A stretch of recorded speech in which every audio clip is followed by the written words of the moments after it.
जब तक नीट 2025 का रिजल्ट नहीं आ जाता, मुझे लगता है ये खामोशियाँ यूँ ही चलती रहेंगी। नीट 2025 का एग्ज़ाम देकर जो ड्रॉपर्स बच्चे हैं, उनमें मैं देख रहा हूँ एक झुँझलाहट सी आ गई है। नीट का नाम लेते ही उनमें एक चिढ़न सी पैदा हो जा रही है। जो 1 या 2 साल का ड्रॉप ले चुके हैं, वो अपना कॉन्फिडेंस नहीं ला पा रहे हैं कि आगे वह इस ओर ध्यान भी दे सकें।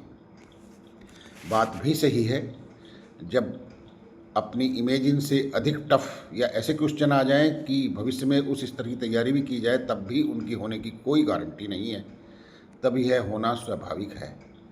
बच्चे अपना पेपर नहीं मिला पा रहे हैं, अपने नंबर नहीं जोड़ पा रहे हैं, अपने नंबर नहीं बता पा रहे हैं।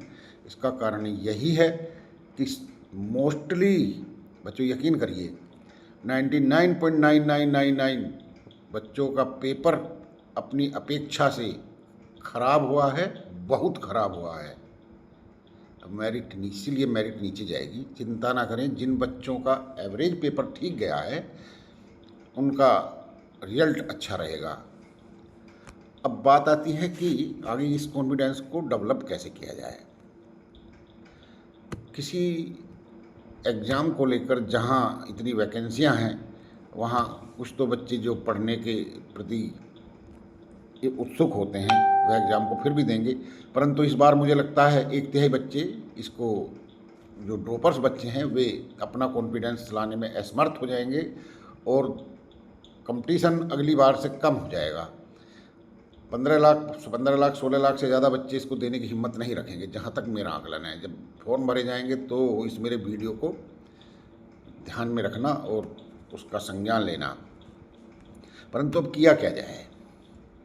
किया यही जाए कि कॉन्सेप्चुअल पढ़ा जाए, रटा भी जाए परंतु रटा कम जाए। कॉन्सेप्ट को बिल्कुल मंथन किया जाए, गुथा जाए, दिमाग में भरा जाए, हर बात को अंदर से पढ़ा जाए। मान लीजिए केमिस्ट्री का आप पढ़ रहे हैं, ऑर्गेनिक केमिस्ट्री में एक रिएक्शन होती है, रीमर टीमन रिएक्शन।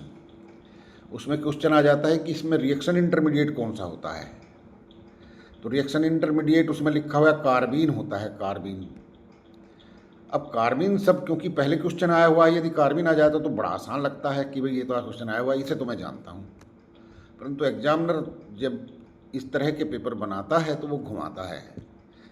जिस बच्चे को ये पता है कि कार्बीन होता ही क्या है, मान लो उसमें कार्बीन CCl2 होता है, 2 इलेक्ट्रॉन होते हैं उसमें, परंतु CH2 भी कार्बीन होता है, सिंगलेट कार्बीन भी होता है, ट्रिपलेट कार्बीन भी होता है।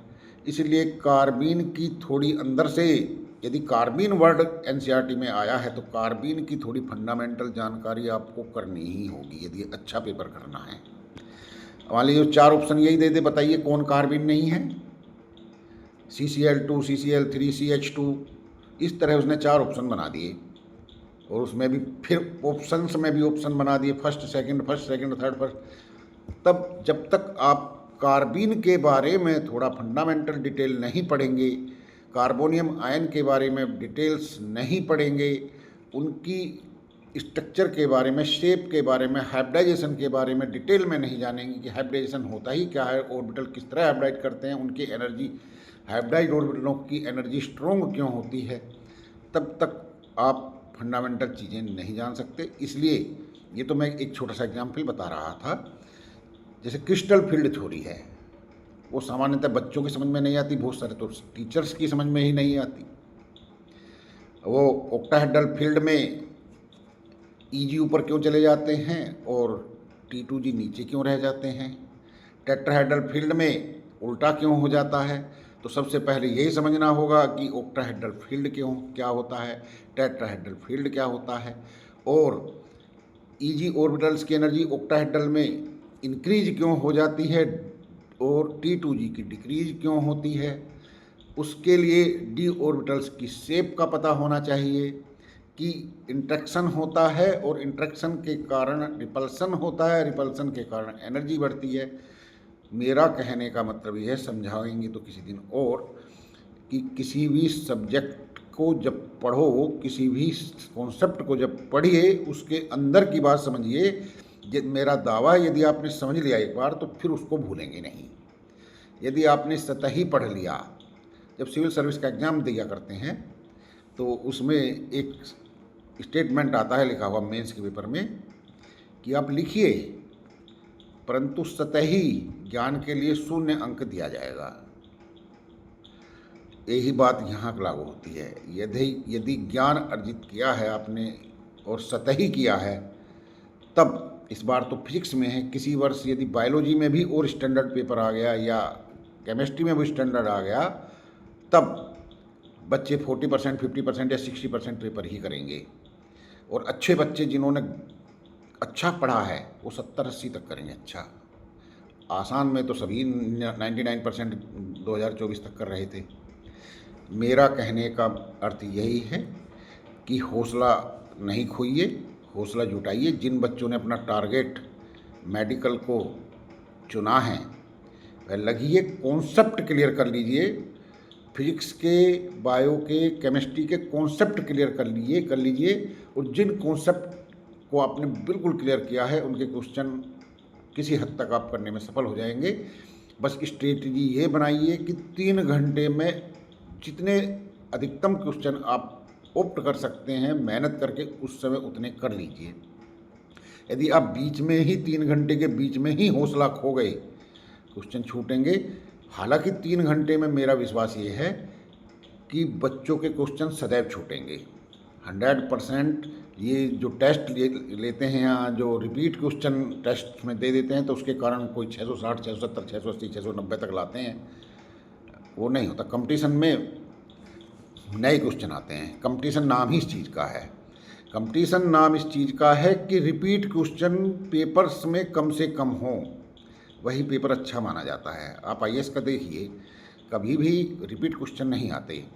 और सिविल सर्विस के प्री का जो रिजल्ट आता है, पिछले कई वर्षों से मैं देख रहा हूँ कि जो 40% मार्क्स ले आता है, यानी कि 200 में से 80, 82, 83, जनरल की बात बता रहा हूँ, वो सफल होते हैं बच्चे।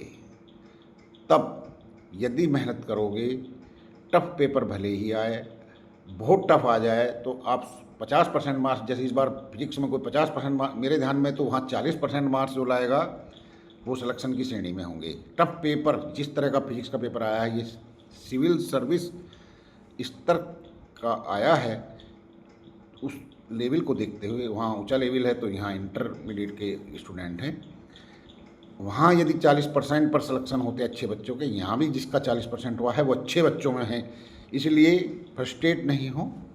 इसके अलावा जिन्होंने बायो और केमिस्ट्री अच्छी की है वो उस आधार पर भी ऊपर जा सकते हैं। यदि फिजिक्स और भी गड़बड़ हुआ है तो हौसला न खोएं।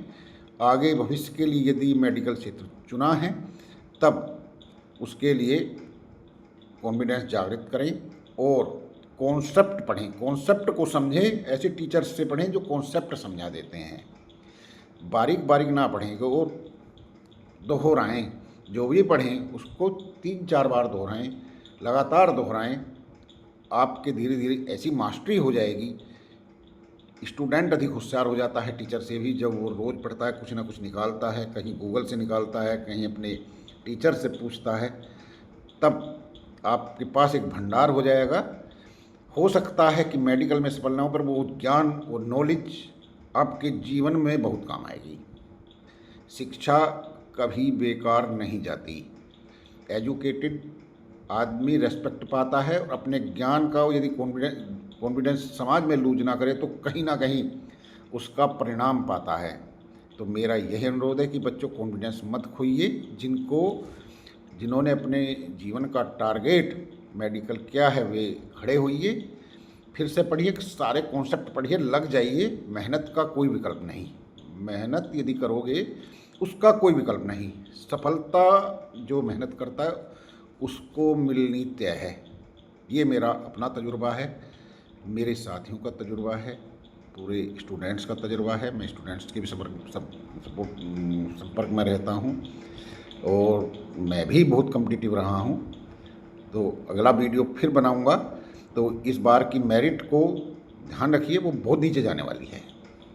जो लोग कह रहे थे पहले 600, 625, 560, वो सब डाउन हो गए हैं। और जब उन्होंने बच्चों से देखा है, कोई बच्चा 550 वाला मिलना भी कठिन हो रहा है, तो मेरिट नीचे जाएगी।